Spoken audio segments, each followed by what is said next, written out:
Hello everyone, मैं कल्याणी शर्मा आपका स्वागत करती हूँ हमारे चैनल बिजनेस गुरु में। हम लोग आप लोगों के लिए लेकर आए हैं बिजनेस मैनेजमेंट का कंप्लीट स्टडी मटेरियल, जो आपको कॉलेज लेवल, स्कूल लेवल में हेल्प करेगा, जिसमें हम आप लोगों को एक एक टॉपिक विद एक्सप्लेनेशन पढ़ा रहे हैं। तो प्लीज़ चैनल को सब्सक्राइब कीजिए और बेल आइकन ज़रूर प्रेस कीजिए ताकि वीडियो अपडेट्स आपको टाइम टू टाइम मिल जाए और अपनी स्टडी कंटिन्यू करते रहिए। आप लोगों के लिए हम लोग कंटिन्यू कंप्लीट मटेरियल लेकर आएंगे।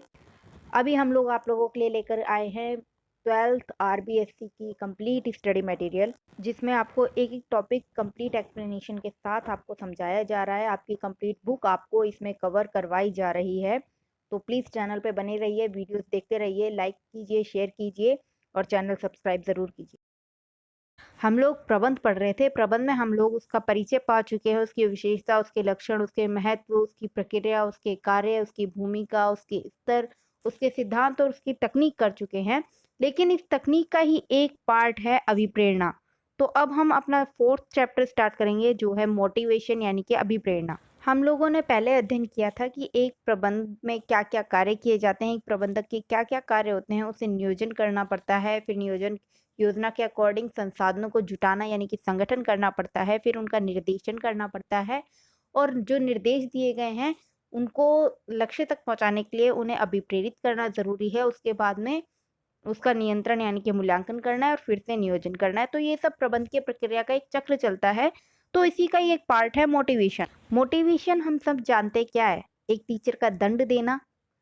क्या है मोटिवेशन है, ताकि बच्चा फिर से वो गलतियां रिपीट ना करे। एक टीचर का शाबाशी देना क्या है, मोटिवेशन है, ताकि वो बच्चा फिर से उस काम को अच्छे से और अच्छा करे।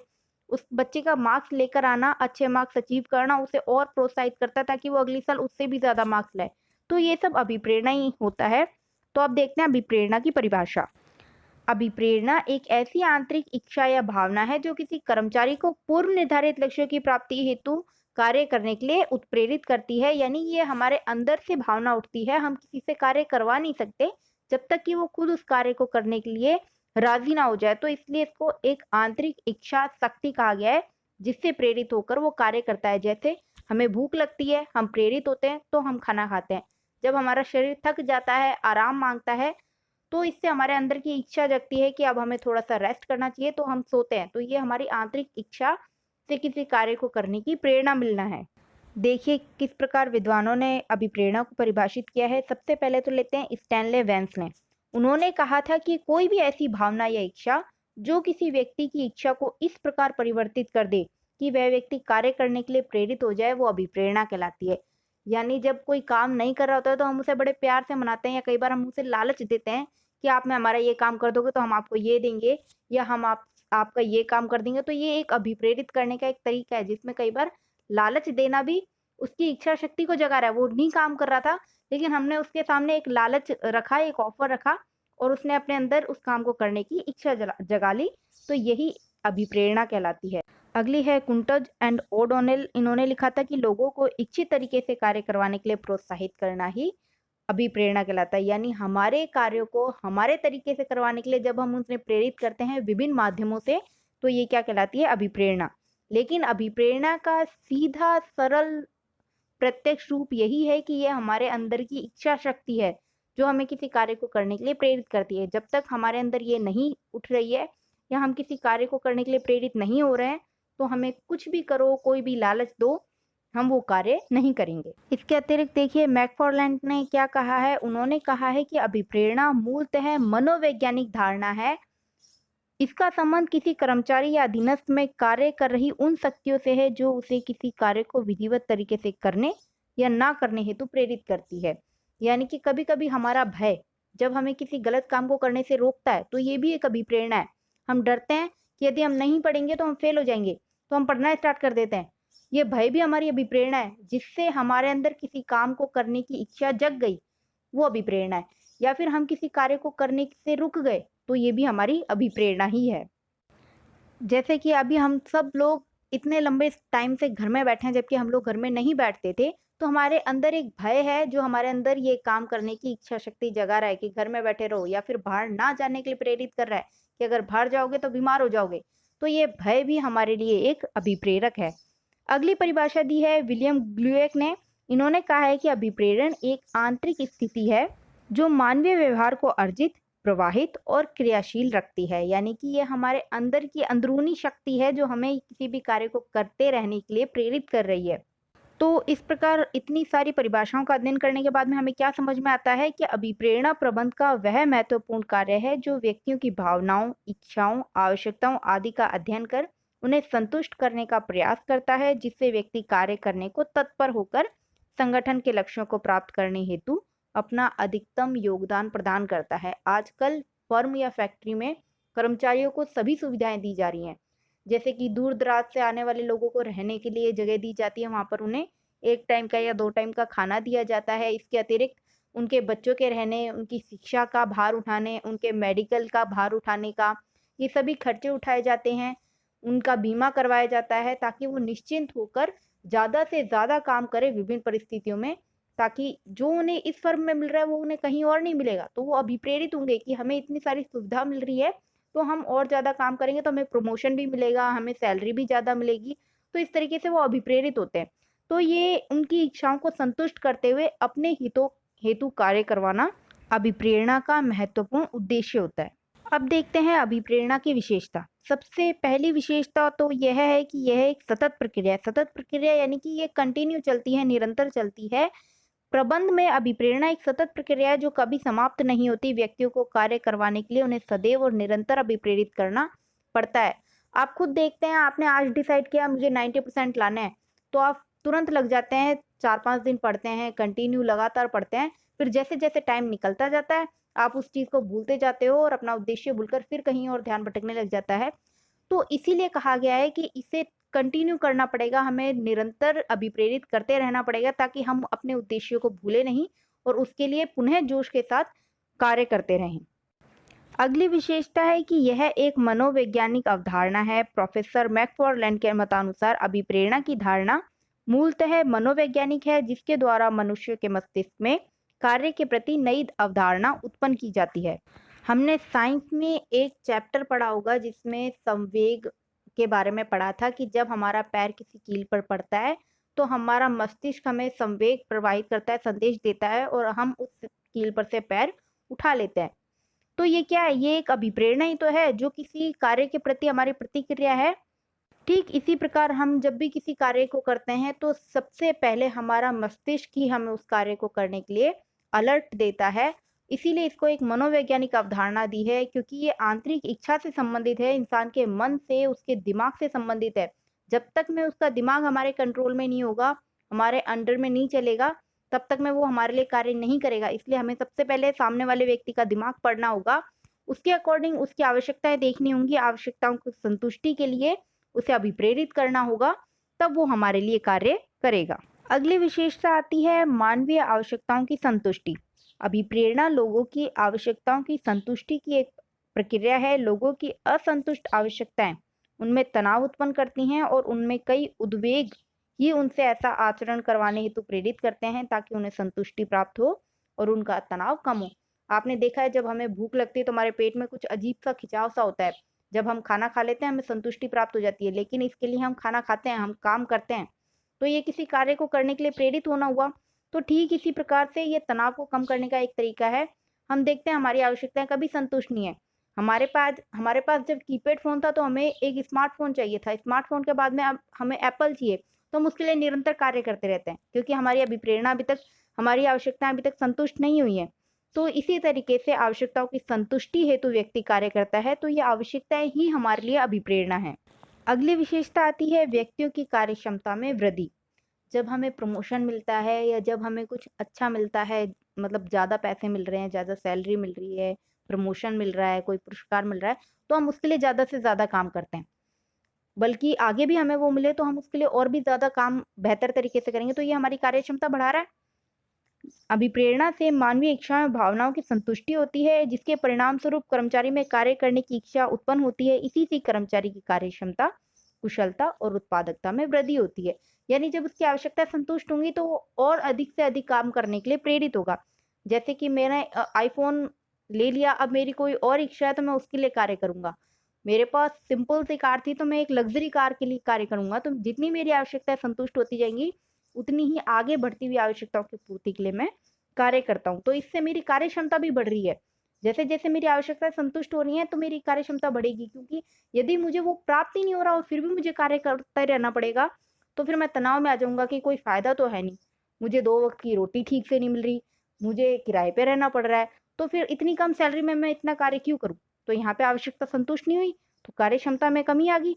तो इसी तरीके से उनकी आवश्यकताओं को संतुष्ट करके उनकी कार्य क्षमता में वृद्धि की जाती है, जो एक प्रकार का अभिप्रेरण है। अब अगली विशेषता है संतुष्टि का कारण नहीं परिणाम। यानी कि अभिप्रेरणा के कारण संतुष्टि नहीं प्राप्त होती है, बल्कि ये तो परिणाम है, ये अभिप्रेरणा ही हमारा परिणाम है जो हमें संतुष्टि के कारण मिली है।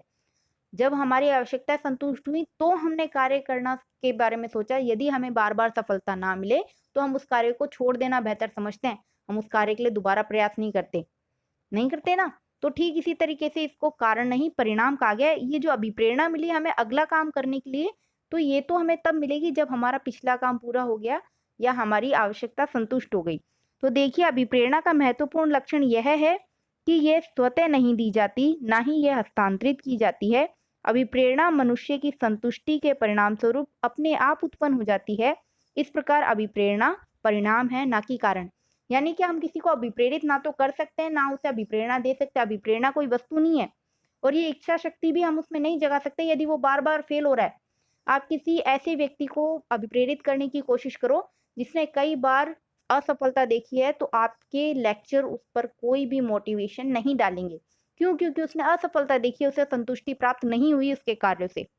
तो यहाँ पर कई बार संतुष्टि ही हमें और ज्यादा करने के लिए प्रेरित करती हैं। अगला है संपूर्ण व्यक्ति अभिप्रेरित। यानी कि पूरे जो व्यक्ति होता है उसका पूरा शरीर अभिप्रेरित होता है, उसकी बॉडी, उसके संवेग, उसके इमोशंस, उसकी आवश्यकताएं सब अभिप्रेरित होती हैं। तब व्यक्ति अभिप्रेरित होता है। ये तो नहीं होता कि मैं थक गया हूँ, हाथ का काम करना है तो खाली हाथ को अभिप्रेरित कर लूँ। ऐसा होता है? ऐसा नहीं होता। तो इसीलिए कहा गया है कि अभिप्रेरणा एक मनोवैज्ञानिक अवधारणा है। इस अवधारणा में संपूर्ण व्यक्ति की अभिप्रेरणा को ही अभिप्रेरणा कहा जाएगा। किसी व्यक्ति के केवल एक भाग को ही अभिप्रेरित नहीं किया जा सकता। अभिप्रेरणा देने से संपूर्ण व्यक्ति उत्साहित एवं प्रेरित होता है। जैसे कि वो कील वाला एग्जाम्पल है, जब कील हमारे पैर में लगी थी तो हमने सिर्फ पैर उठाया था, तो क्या सिर्फ पैर नहीं काम करा और पैर नहीं महसूस किया? नहीं, हमारे दिमाग तक अलर्ट करा। और जब हमें दर्द हुआ तो हमने उसको पूरे बॉडी में फील किया। तो इस तरीके से ये अभिप्रेरणा होती है। अभिप्रेरणा से कंप्लीट बॉडी एक्टिव होती है, पूरी शरीर में ऊर्जा प्रवाहित होती है, ना कि सिर्फ माइंड या आंख या हाथ या दांत या मुंह। इस तरीके से सिर्फ एक भाग को हम अभिप्रेरित नहीं कर सकते। अगली विशेषता है प्रबंधकीय सफलता का कारण एवं परिणाम। अभिप्रेरणा प्रबंधकीय सफलता का कारण एवं परिणाम दोनों ही है। प्रबंधकीय सफलता कर्मचारियों को अभिप्रेरित करने पर निर्भर करती है। इसका कहने का मतलब है हम अपने कर्मचारियों को अभिप्रेरित करके अपने उद्देश्यों की पूर्ति के लिए अपने इच्छा अनुसार कार्य करवाएंगे तो हमारे उद्देश्य प्राप्त होंगे और तभी हमें सफलता मिलेगी। तो यहाँ पर इसने इसको कारण भी बताया, मेरी सफलता का कारण मेरे कर्मचारियों को अभिप्रेरित करना है। लेकिन सफल प्रबंधक ही कर्मचारियों को सही ढंग से अभिप्रेरित कर सकता है। यदि मेरी योजना सफल नहीं हुई है या मेरी योजना अनुसार कार्य नहीं हो रहा है या वो परिस्थितियों में सेट नहीं हो रही है, तो मैं यहाँ पर उस ये असफलता के कारण उन्हें अभिप्रेरित नहीं कर पाऊंगा। या मुझसे पिछली बार कोई असफलता हासिल हुई है तो मेरे कर्मचारी मुझसे प्रभावित नहीं होंगे। तो यहाँ पे दोनों एक दूसरे से संबंधित हैं, ये परिणाम भी है और ये कारण भी है। एक सफल प्रबंधक से प्रभावित होकर कर्मचारी स्वयं उसके लिए अभिप्रेरित होकर कार्य करते हैं, तो यहाँ पे ये इसका परिणाम है। यहाँ पे उसकी सफलता, उस सफल प्रबंधक की सफलता के कारण ही अभिप्रेरण हुआ है, तो ये परिणाम है। अब अगली विशेषता है कि अभिप्रेरणा मनोबल से भिन्न है। अब अभिप्रेरणा और मनोबल होते तो एक जैसे ही हैं, लेकिन बहुत अंतर है। अभिप्रेरणा एक प्रक्रिया है जिसमें हम किसी को अभिप्रेरित कर रहे हैं। इसमें सकारात्मक नकारात्मक दोनों विधियां आएंगी, विभिन्न विधियां आएंगी। जबकि मनोबल सिर्फ आंतरिक इच्छा शक्ति है, वो जब हमने काम किया ये स्वतः उत्पन्न होती है। तो आइए देखते हैं क्या अंतर है इसमें। अभिप्रेरण तथा मनोबल दोनों में अंतर है। अभिप्रेरण कार्य के प्रति प्रेरित करने की एक प्रक्रिया है, यानी कि एक चरण है। इसमें हम प्रेरित कर रहे हैं, लेकिन वो कार्य करेगा या नहीं ये हमें पता नहीं है। इसकी सफलता इसकी निष्फलता हमें पता नहीं है, ये तो सिर्फ करना हमारा काम था। लेकिन अभिप्रेरणा का परिणाम, अगर उस व्यक्ति ने कार्य अपनी इच्छा से कर दिया तो वो उसका मनोबल था। अभिप्रेरणा तो बाहर से दी जा सकती है, लेकिन मनोबल हमेशा अंदर से उठता है, व्यक्ति के अपने अंदर से उठता है। जबकि मनोबल कार्य करने की इच्छा है, इसमें प्रमुख अंतर निम्न है। पहला अंतर, अभिप्रेरणा वह कारण है जो किसी व्यक्ति को कार्य करने या न करने के लिए प्रेरित करता है। इसमें वे सभी संवेग यानी कि डर, इसके अलावा खुशी, सभी चीज़ें, भावनाएं यानी कि इमोशंस, क्रियाएं, शक्तियां सब शामिल है जो किसी व्यक्ति को कार्य करने या न करने के लिए प्रेरित करती हैं। जबकि मनोबल किसी व्यक्ति या समूह की उसके कार्य के प्रति मनोवृत्ति है जिसमें कार्य में सहयोग करने की इच्छा सम्मिलित है। यानी कि मैं मेरे मित्र को अगर सहयोग दे रहा हूं तो यह मेरी आंतरिक इच्छा शक्ति है, मुझे बाहर से प्रेरित नहीं किया गया है, ये अपने अंदर से उठी है। इसीलिए इसको मनोबल कहा जाता है, क्योंकि ये अंदर से अभिप्रेरणा है, आंतरिक अभिप्रेरणा है। जबकि अभिप्रेरणा तो बाह्य और आंतरिक होती है, लेकिन मनोबल सिर्फ आंतरिक अभिप्रेरणा होती है। मैं अपने आप को मोटिवेट कर रहा हूँ, खुद ही अभिप्रेरित हो रहा हूँ, खुद ही मैंने देखा कि मुझे मेरे मित्र की सहायता करनी चाहिए, तो ये मेरी अपनी इच्छा थी, इसमें किसी ने मुझे प्रेरित नहीं किया, मेरे मित्र ने नहीं कहा कि मैं उसकी सहायता करूं, लेकिन फिर भी मैंने करने की सोची, तो ये मनोबल है। इसके अलावा आपने व्हाट्सएप और फेसबुक पे कोटेशन देखे होंगे जिसमें इम्पॉसिबल का आई एम पॉसिबल या मैं कर सकता हूँ, ये सब मनोबल के ही उदाहरण हैं जो स्वतः अंदर से अभिप्रेरणा देते हैं, बाहर से नहीं। दूसरा आता है अभिप्रेरणा इच्छा, आवश्यकता और अभिलाषा की संतुष्टि का परिणाम है, जबकि मनोबल प्रभावी और सकारात्मक अभिप्रेरणा का परिणाम है। अभिप्रेरणा में दंड भी आ जाएगा, प्रतियोगिता भी आ जाएगी, तो यहाँ पे अभिलाषा भी है, आवश्यकता भी है, इच्छा भी है, इन सभी की संतुष्टि का परिणाम अभिप्रेरणा होता है। नकारात्मक भी हो सकती है और सकारात्मक भी हो सकती है, जबकि मनोबल सिर्फ सकारात्मक होता है, आंतरिक इच्छा से संबंधित है। अभिप्रेरणा बाहर से दी जा सकती है, मनोबल हमेशा अंदर से उठता है। जब मैं उस कार्य को करने के लिए अलर्ट हो गया या मैंने ये डिसाइड कर लिया मैं ये काम करूंगा, तो ये मेरा मनोबल है। लेकिन जब तक मैं ये सिर्फ ये चल रहा था करूं या ना करूं, या विभिन्न स्रोत आ रहे थे जो मुझे मोटिवेट कर रहे थे, मेरे अंदर भावनाएं जगा रहे थे, वो सिर्फ एक प्रोसीजर चल रहा था, लेकिन मेरा डिसीजन मेरा मनोबल हुआ। अगली विशेषता है अभिप्रेरणा की विभिन्न विधियां। कई विधियों से व्यक्ति को अभिप्रेरित किया जा सकता है। ये विधियां सकारात्मक या नकारात्मक, आंतरिक या बाह्य, वित्तीय या अवित्तीय विभिन्न प्रकार की होती हैं। यानी प्रमोशन देना, बोनस देना, प्रशंसा करना, सफलता उसको प्राप्त हो रही है तो भी वो प्रोत्साहित हो रहा है, उसको दंड देना, आपस में कंपटीशन करवा देते हैं तो भी बच्चे कितनी जल्दी एक दूसरे से ज़्यादा नंबर लाने के लिए अभिप्रेरित हो जाते हैं, या फिर पुरस्कार देना, ये सब अभिप्रेरणा के माध्यम है। देखिए इस चार्ट में अभिप्रेरणा के कौन कौन से माध्यम बताए गए। रिवार्ड यानी कि पुरस्कार, उसका खुद का अपना एक लक्ष्य यदि उसने निर्धारित कर लिया है तो उस लक्ष्य को देख देख के वो अभिप्रेरित होता रहेगा। इसके अलावा सपोर्टिव जब उसके सहायक होते हैं तो उनको देख देख के, उनसे परामर्श ले लेके वो अधिक से अधिक मोटिवेट हो जाता है। और फ्रेंडली एनवायरनमेंट होगा, जब कार्य वातावरण अच्छा होता है तो भी व्यक्ति अभिप्रेरित होता है। यदि कार्य वातावरण अच्छा नहीं है, वहाँ पे कलेश हो रही है या वो वहाँ पे सुखद अनुभव नहीं कर रहा है, तो वो वहाँ पे कार्य नहीं कर पाएगा ठीक से। इसके अलावा जब हम किसी को चैलेंज दे देते हैं या फिर जब हमें कोई अपॉर्चुनिटी मिलने वाली होती है, यानी कि कोई अवसर है जो हमें ज़्यादा से ज़्यादा लाभ पहुंचा सकता है, तो हम उसके लिए कार्य करते हैं। इंक्रीजमेंट यानी कि जब हमारे लाभों में वृद्धि होती है तो हम ज़्यादा से ज़्यादा उसके लिए कार्य करते हैं। यदि वो लाभों में वृद्धि नहीं हो रही है तो हम उसके लिए कार्य नहीं करेंगे। अंतिम विशेषता है केवल मानवीय संसाधनों का अभिप्रेरण। चूंकि अभिप्रेरणा एक मनोवैज्ञानिक अवधारणा है जिसके जरिए हम अपने कार्य अपनी इच्छा अनुसार किसी अन्य व्यक्ति से करवाते हैं, तो इसके लिए मनुष्य ही एक मात्र संसाधन है। हम किसी पशु पक्षी या किसी संयंत्र से ऐसा नहीं करवा सकते। कभी हम मशीन को अभिप्रेरित कर सकते हैं? हम मशीन को किसी भी तरीके की अभिप्रेरणा देकर उससे कार्य नहीं करवा सकते हैं। मशीन खराब होगी, एक बार के लिए मनुष्य अभिप्रेरित हो जाएगा, बीमार अवस्था में भी प्रबंधक के लिए कार्य कर देगा अभिप्रेरित होकर, उससे सद्भावना रखेगा तो वो सद्भावना उसके लिए अभिप्रेरणा बनेगी। लेकिन यदि मशीन खराब होगी तो हम उसे अभिप्रेरित कर सकते हैं? नहीं। तो इसीलिए ही केवल मानवीय संसाधनों का ही अभिप्रेरण किया जा सकता है। चूंकि इससे आपका एक निबंधात्मक प्रश्न बनता है और ये इम्पोर्टेंट चैप्टर भी है, तो इसका पूरा रिवीजन करते हुए चलो। तो आज का टॉपिक अपना यहीं पे कंप्लीट होता है। अगली वीडियो में हम लोग आगे की स्टडी कंटिन्यू रखेंगे, तो चैनल पे बने रहिए, वीडियो लाइक कीजिए, शेयर कीजिए और चैनल सब्सक्राइब ज़रूर करते जाइएगा। बेल आइकन ज़रूर प्रेस कर लेना ताकि आपको वीडियो अपडेट्स मिल जाएँ। और कोई भी क्वेश्चन अगर आपको आपके माइंड में लगता है या कोई डाउट लगता है तो वो आप कमेंट बॉक्स में पूछ सकते हैं, आपको डेफिनेटली आंसर किया जाएगा।